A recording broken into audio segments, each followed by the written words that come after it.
Sabi nila, ang pamilya ang pinakamahalagang unit of society. Of course, the family is the basic unit of society.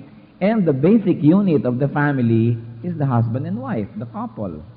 Nakikita po natin na kahit anong dumating na problema sa pamilya, pag ang mag-asawa ay united, kapag sila ay mayroong pagkakaisa, na pagtatagumpayan ang mga problema sa pamilya. Pero pag ang problema na mismo ay yung mag-asawa, kahit maliliit na bagay, lumalaki na at hindi na nasosolve. As long as the husband and wife are united, they can weather all kinds of problems by God's grace. But if the husband and the wife are the problems, then kahit maliit na bagay, nagiging mahirap. And of course, we want our family to be strong. Sino ba naman ang magsasabing gusto niya ang kanyang pamilya ay maging weak? At dahil nga gusto ng mga tao na ang kanilang pamilya ay maging strong, maging stable, sobra-sobrang nagpupunyagi ang mga tao para patibayan ang pamilya sa pananalapi. Kaya ang husband and wife ay trabaho, kayod marino, talagang trabaho, para lamang ma-stabilize ang finances, because people believe that they want a strong family, and many people equate the strength of the family with a bank book. Sa naipundar, sa pera sa bangko, sabi nila, stable tayo, marami tayong pera. And of course, a lot of people naman, aside from money, equate also influence, the social power of the family as a barometer of stability. Pag sinabi nila na ito ang aming iboboto ng maraming tao, o kaya sa kanilang social circle, sa kanilang mga kamag-anak, yung gusto nila yun ang nasusunod, sila ang nakapangyayari, sasabihin nila, strong ang family namin.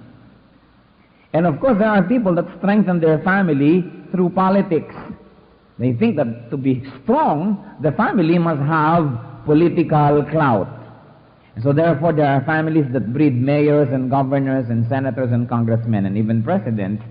So people think that by strengthening their finances and their social influence and their political or corporate power, yung mataas na ang ranggo sa mga kumpanya, then napatibay na nila ang pamilya. Hindi yan masama, hindi masama, pero masama kung yun lamang ang nagiging batayan ng pagiging matibay. There is an area of our lives that is gravely neglected. At yan, maging sa ating mga believers, sa ating mga mananampalataya, ito ay sobra-sobrang napapabayaan. Sa pagpapatibay natin sa ating pamilya, nakakalimutan natin yung spiritual strength of the family. Sa mga resources lang ng pamilya, gaano karaming pera ang napupunta sa education ng mga bata to stabilize them educationally and of course socially also, and then later on financially. But how much of our resources go to the strengthening of our spiritual foundations? Gaano karami sa oras na nauubos ng isang ina, isang ama para kumita, para makapag-provide sa pamilya, para maging matibay ang pamilya? Gaano karaming oras? And yet, gaano karaming oras ang ginugugol ng isang magulang, isang ama, isang ina para patibayan ang spiritual foundation ng kanyang pamilya? And so therefore, there is one terribly neglected area wherein we should be strongest at, and that is the area of prayer, the area of praying one for another. Ang lahat ng mga sugat ng pamilya, lahat ng mga tinatamasang sugat, hirap ng pamilya ay maaari nating matrace sa spiritual failure. A family can be physically strong. A family can be financially strong. A family can be socially strong and politically strong. But if a family is not politically strong, it will fall apart. At sa kabaligtaran naman, kung ang isang pamilya ay financially weak, politically weak, and socially weak, kung siya ay spiritually strong, kaya niyang lampasan ang lahat ng weakness na yon. Napakarami mga pamilya ay matagumpay na matagumpay sa pagpapatibay ng kanilang finances, pero hiwa-hiwalay, nagkakagalit, nagkakagulo, malulungkot din, miserable din ang buhay. Why? Because any amount of success in material, social, or political or corporate levels, pagka walang spiritual foundation, it will get out of hand. Ang mga maraming blessing ay nagiging curse sapagkat halos lalong yung mayaman mas gumugulo. It's not always true. And it doesn't become true only when there is a spiritual foundation. Gustong-gusto nating maging matatag ang mga pamilya natin. Pero ang atin lang inaasahan ng katatagan na yon, kadamihan, pera. Karamihan, kabuhayan, karunungan. Nakakalimutan natin na bababaliwala ang lahat ng yon kung magkakaroon ng spiritual failure. Mayayaman nga, nagkakahiwa-hiwalay naman. And so therefore, brothers and sisters, tonight we're going to discuss about prayer. The sadly neglected area of our lives and the sadly neglected area of the foundation over which the family must stand. Our Heavenly Father, we pray that you're going to speak to us in a very simple term. Cut through our hearts, Lord, with your Holy Spirit. Search us. Expose, Lord, through the Holy Spirit, all our weaknesses so that we can bring them at your feet, repent, and ask for healing. Father, quiet us, still us, minister to us. In Jesus' mighty name we seek you. Amen. Ang pag-uusapan po natin ngayon, mga kapatid, ay hindi mahaba at definitely hindi doktrina ng prayer. Sawang-sawa na tayo dyan. Paulit-ulit na. At kung ang nadidinig natin ay napupuno, ay tutulo na sa tenga natin ang kutakot-takot na doktrina ng prayer.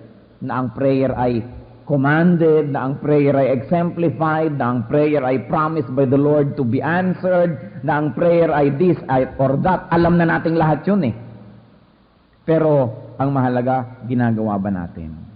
So therefore, do not expect me to talk about any doctrine of prayer now because I don't want to repeat what has always been worn out. Alam na natin yan na dapat tayo mag-pray. Alam na natin na sinasagot ni Lord ang prayer. So hindi na dapat ulitin pa. Families fall apart when they are spiritually broken. Whatever their status of finances is. Basta hindi sila spiritually strong, nagko-collapse ang pamilya. May nagko-collapse na mayaman, may nagko-collapse na mahirap. And so therefore, it is not the economic system that collapses a family, but the lack of a spiritual foundation or the lack of a strong spiritual foundation. Despite financial, social, and political and intellectual strength, if there is no spiritual strength, everything will be wasted. Only spiritual brokenness cause families to fall apart. At yan ay paulit-ulit ko nang sinabi kanina pa.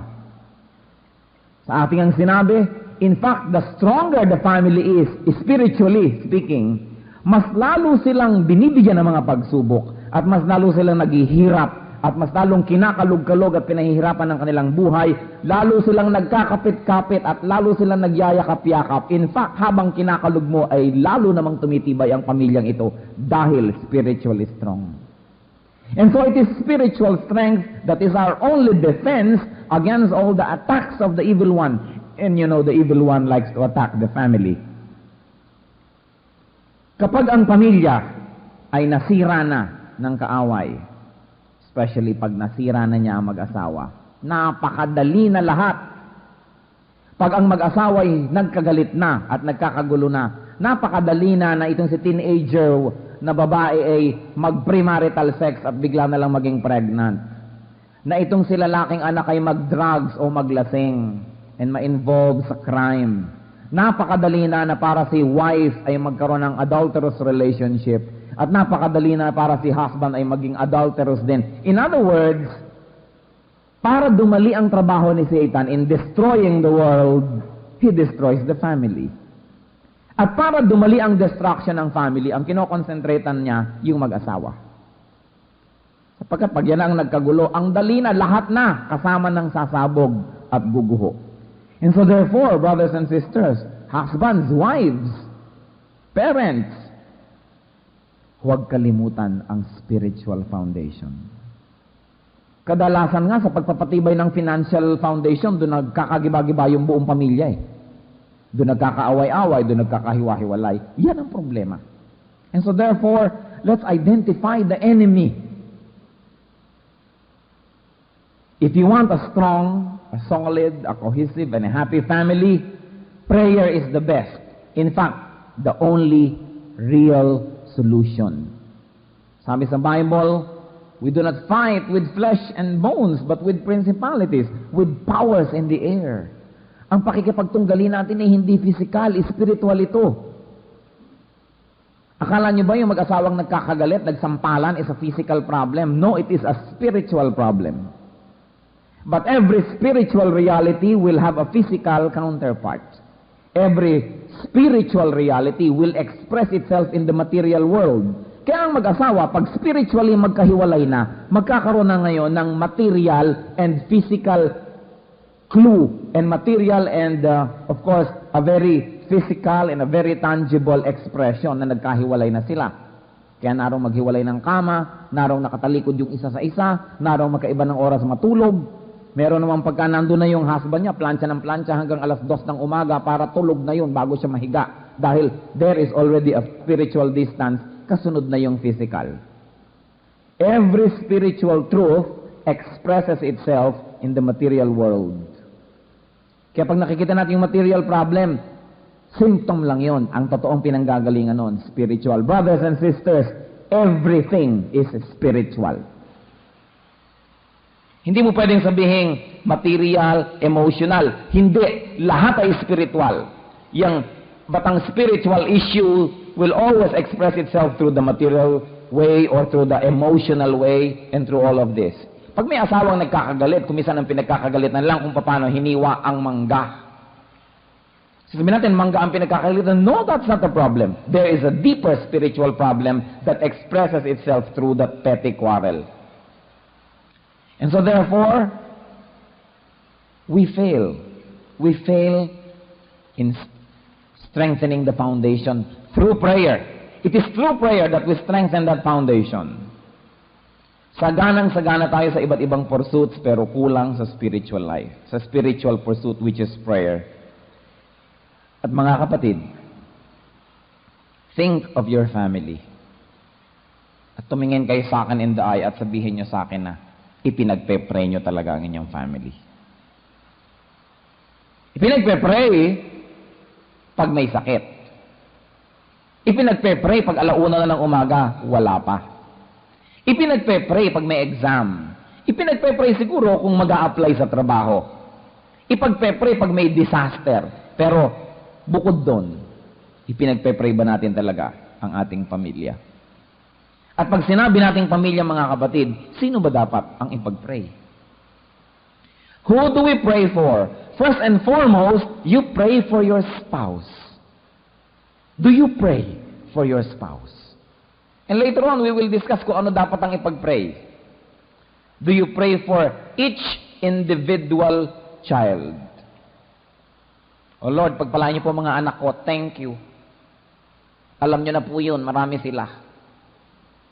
Lalo't kung inaantok na. And because sa atin pong kultura, we have an extended family, do you pray for your parents?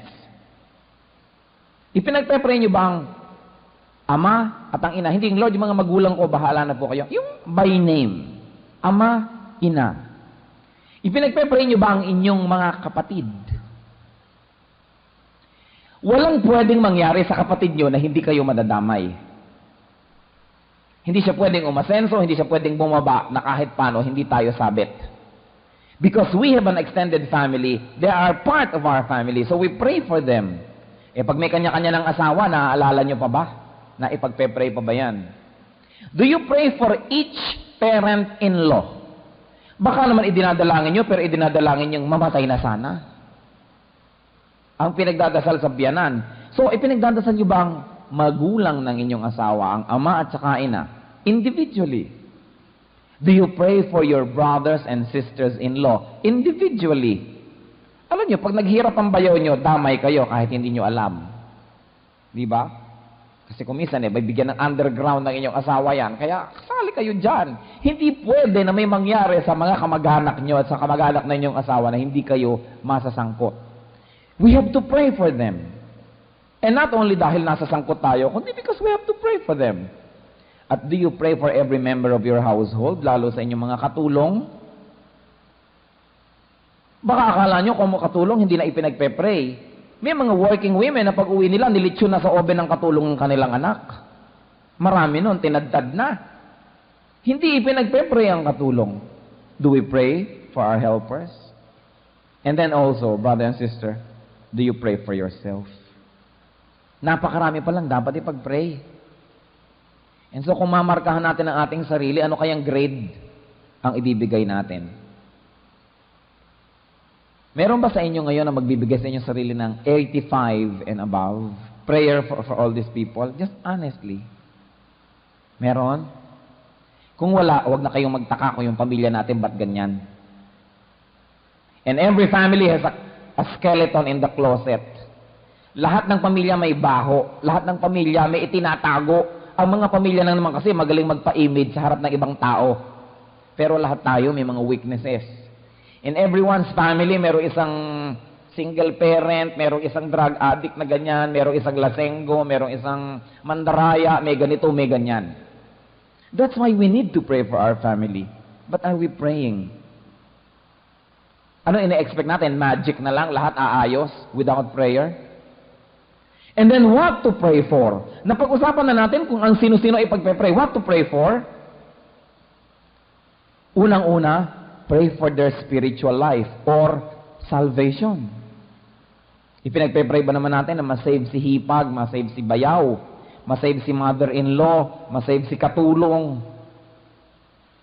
Are we praying for their salvation? Tapos nagtataka kayo hanggang hindi sila save. Hindi naman ipinagpe-pray.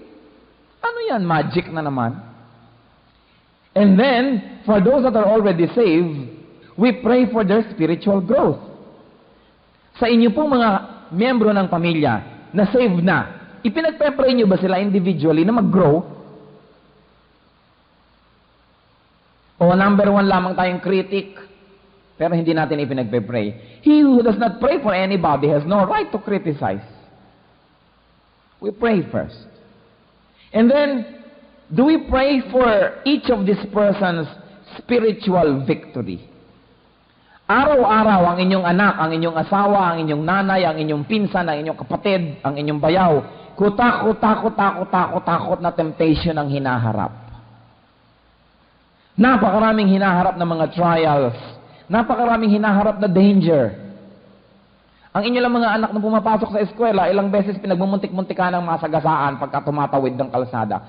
Nai-imagine niyo po ba mga kapatid, ang isang katerbang danger, ang pamamatid, ang pambubulag, ang pangtulak, ang panglilinlang ni Satanas sa ating lahat. Na paglalabasan ng bahay ng mga miyembro ng bahay, hindi mo na alam kung makababalik pa yan ang buhay eh. At sa Metro Manila, pag may sumaksak sa isang sulok, eh hindi ka na matetrace ng kamag-anak mo.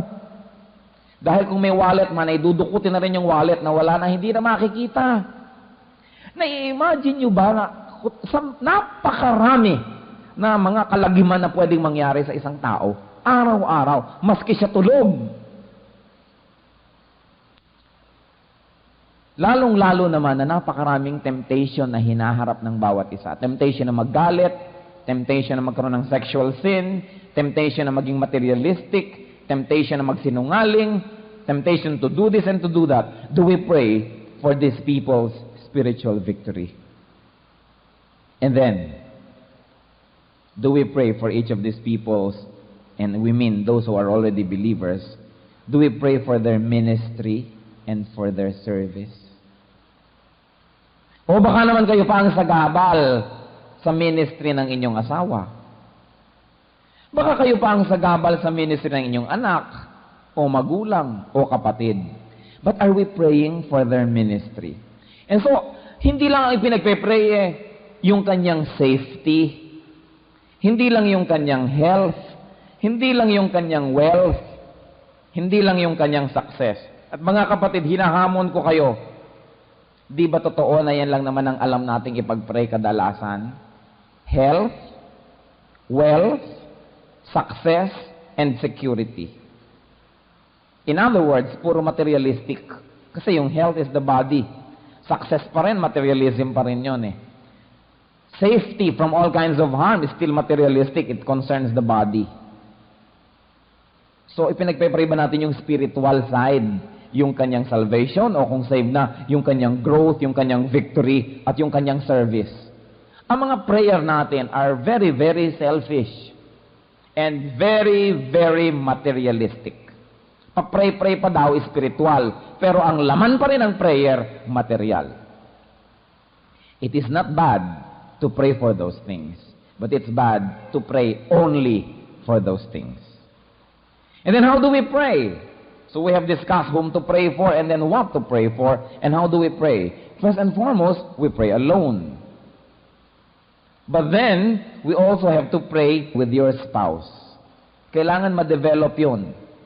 Bihirang mag-asawa ang nagpe-pray together, lalong-lalo kung pareho sila na buko nila at ang isa't isa kung anong mga ugali. Kaya hindi sila magkalakas ng loob to pray with one another. Parang kakilakilabot. Pero pwede sila makipag-pray with other people. Ang solusyon dito ay hindi iwasan na mag-pray, kundi iwasan yung mga bagay na nakakapagpatanggal sa inyo ng lakas ng loob to pray together. Kasalanan lang naman yun yung nagbibigay sa atin ng panghihina ng loob para manalangin. And so pray with your spouse. And then sa mga inyo dito na mga magulang, do you pray with your children? Pray with your children. And then pray with your parents, kung sila yung mga believers na. And then pray with your in-laws. Ang mga pamilya, ang prayer lang naman kung minsan na napagsasalu-saluhan ay yung prayer for the food. Sa table, memorized pa, yun na lang nang yun. Hindi lang yun. You pray alone, you pray with your spouse, you pray with your children, you pray with the whole family, you pray with the parents, you pray with the whole clan. So, iba't ibang kombinasyon of group prayer. Mga kapatid, kung sa palagay natin, kung sa tingin ninyo, at this point, tinimbang tayo, ngunit kulang. At kung tayo magiging tapat sa sarili, talagang tinimbang tayo, ngunit kulang. The first thing that I suggest that we do is to repent for our prayerlessness. Repent. And then, decide, and then commit to pray more. I'm not saying decide to pray. You pray, I know that. But decide and commit to pray more. Mga ina, ilang oras ang nauubos sa inyo maghapon preparing your family's food? Mula sa pamamalengke, hanggang sa pagtatadtad, hanggang sa pagluluto, hanggang sa paghahain, hanggang sa pagliligpit. Siguro sa isang araw mag-a-average kayong 4 na oras. Na ipapanalangin ba naman ng membro ng pamilya kahit 50% no na 2 oras? Ang haba na ba 2 oras sa pagpe-pray? Bakit ka naman nakakapagtalop ng mga patani at nakakapag-ayos ng mga gulay-gulay ng 30 minutos? When you prepare for the physical nourishment of your family, can you not spare time for the spiritual nourishment of your family as well? At ganon din naman ng mga husbands or the wives who work. At least 8 hours you work to provide for your family. Leave or take mga 2 hours traveling time, so mga 10 hours. 10 hours just to provide for the material needs of your family. And how many hours do you devote to the spiritual well-being of your family? Yes, mahal natin ang ating mga anak, mahalang magulang, mahalang miyembro ng pamilya, pinaglilingkuran. But have you forgotten that prayer is the best service and the best ministry? Siyempre, wala naman. Hindi naman maluluto yung bulang lang kung puro prayer. Kailangan ding mamalengke ka at magluto. Hindi natin tinatanggal yun. Pero ang point is, look, nasa ng sense of proportion. Yung sense of proportion. Wala talaga yung spiritual aspect sa space. Wala. Napakaliit. Tuldok lang. Kaya ganyan tayo. Puro failure madalas. Hindi nakakalipas ang 1 oras na walang failure halos. Yung mga mag-asawang hindi lumilipas ang maghapon na hindi nagsisikmatan. Hindi lumilipas ang 1 linggong hindi nagkakalmutan. Hindi lumilipas ang 1 buwan na hindi naghahampasan ng piano at aparador. Paano? Kulang. Sasabihin pa ng husband, nagtatrabaho na ako para sa'yo Sabi ng wife, bakit nagtatrabaho din ako para sa'yo? So, naglilingkod sila pero kulang kasi material lang ang paglilingkod. Kaya gano'n na nangyayari. There's a lot of failure. Let's be honest. There's a lot of failure. And it's only because there's very little prayer for one another And there's very little prayer for the right things. And so pray. Decide and commit to pray more. Discipline yourselves to pray more. All of us should do that. And then, after making the decision, really pray. And what do I mean? There are many ways to pray. Pray alone. And brother and sister, gaano po karami sa inyo ang may mga listahan, notebook ng mga pautang? Sino sa inyo may mga listahan ng mga taong dapat ipagdasal? Alam niyo po, napakaganda, and may I suggest that you have a small notebook na kasya sa pocket, kasya sa bag, listahan ng mga dapat ipagdasal. Hindi nyo kayang ipagdasal lahat ng tao, lahat ng araw. Kaya ba, Monday, ipagdadasal ko ang aking asawa at mga anak. Tuesday naman, ang nanay ko at mga kapatid ko. Wednesday, ang mga in-laws ko naman. Thursday, halimbawa, yung mga leaders namin sa church. Friday, yung mga ganito. Saturday, yung mga ganon. At Sunday, yung mga ganyan. Hindi at least paglipas ng isang linggo, natamaan nyo lahat yun. Let's be systematic with our prayer. At nakasakay kayo sa bus, o di ilabas yan, kaysa magmukmuk kayo sa traffic, o ayun, o, Tuesday ngayon, o ipag-pray ang mga taong ito.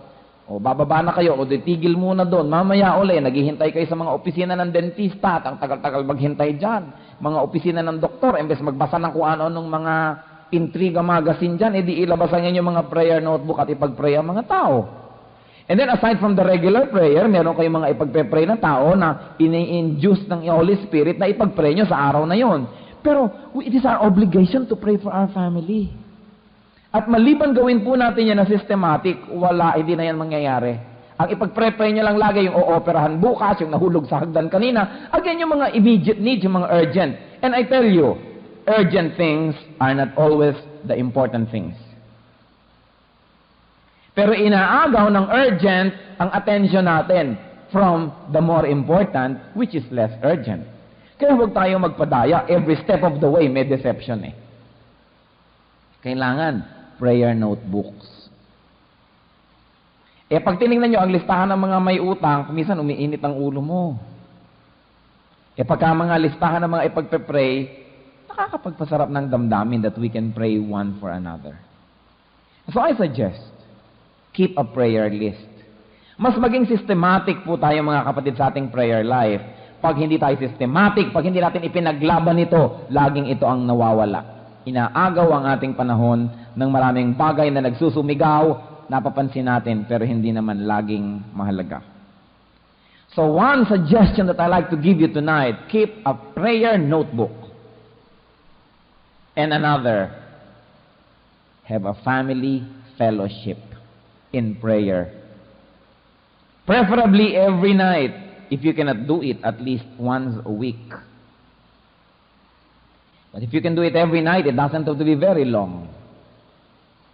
Kayo, head of the family. Pwede kayo magpa-pray. Yung mga young people, when we minister to young people, they like, pero ayaw ng magulang, so wala ka magawa. Kayo, mga magulang. Pwede kayo magpa-pray, pero meron bang prayer time ang pamilya? Let's say 8 o'clock, 9 o'clock. Bago antukin ang lahat, pagka-dinner, bago magligpitan na mabuti o bago mag-TV, magganito, magliguan at magkanya-kanya ng gagawin, magsuutan sa kanya-kanyang kwarto, prayer. It doesn't have to be very long. And I think 30 minutes will be a good time to pray. Ipagpe-pray yung mga victories for the day to thank the Lord. Ipagpe-pray yung mga failures. Ipagpe-pray yung following day. 30 minutes is really short, but let's be realistic. At least magka 30 minutes, salamat na yun. And if the family has already developed that, then it can probably be extended to 1 hour. And then say, 1 hour? Ang haba naman nun. Pero kung magpanooran ng TV, 3, 4, 5 oras. Pwede yun. Kailangan lang ipaglaban. Kailangan isingit. Okay, 8 o'clock, prayer time. Patay ang TV, patay ang lahat. Pray tayo. Gawin niyo po mga kapatid. Matagal na nating alam na dapat yun. Ang dapat naman gawin na. Hindi na pinag-uusapan kung alam o hindi alam. Ang pinag-uusapan, gawin na. It's very important to have a prayer list and then to have a prayer fellowship with your family. And then just keep it. Keep on praying. Keep on praying. Si Samuel, one of the greatest prophets of the Lord. Kita niyo po ang sabi niya, huwag mangyari sa akin na magkasala ako sa Diyos kung ako ay hindi ko kayo ipapanalangin. In other words, out of his mouth, he is telling us that not to pray for the people that we should pray for is a sin. Kaya ang tanong ko po mga kapatid, do you sin against your own family by not praying for them? Yes, we do if we do not pray for them. Akala natin good provider na tayo. Akala natin ang babait na nating family member. Pero kung doon tayo nagkukulang, mga kapatid, ito ang pinakamalaking pagkukulang na hindi natin maipanalangin ang bawat isa. Pwede natin gawin kasi wala namang bayad. Hindi natin pwede sabing, I cannot afford it. Hindi natin pwede sabing, wala akong panahon. Lahat tayo binigyan ng Panginoon ng 24 hours. Tig to 24 hours tayong lahat. Wala dito ni isa na mas marami kaysa sa 24 hours ang oras niya everyday. Pwede. It's only a matter of disciplining ourselves, cutting down on unnecessary activities, and then doing what is essential and what is important. I like to challenge you, brothers and sisters, as family members, as heads of family, as mothers, as fathers, be more prayerful. What we can actually do is very limited.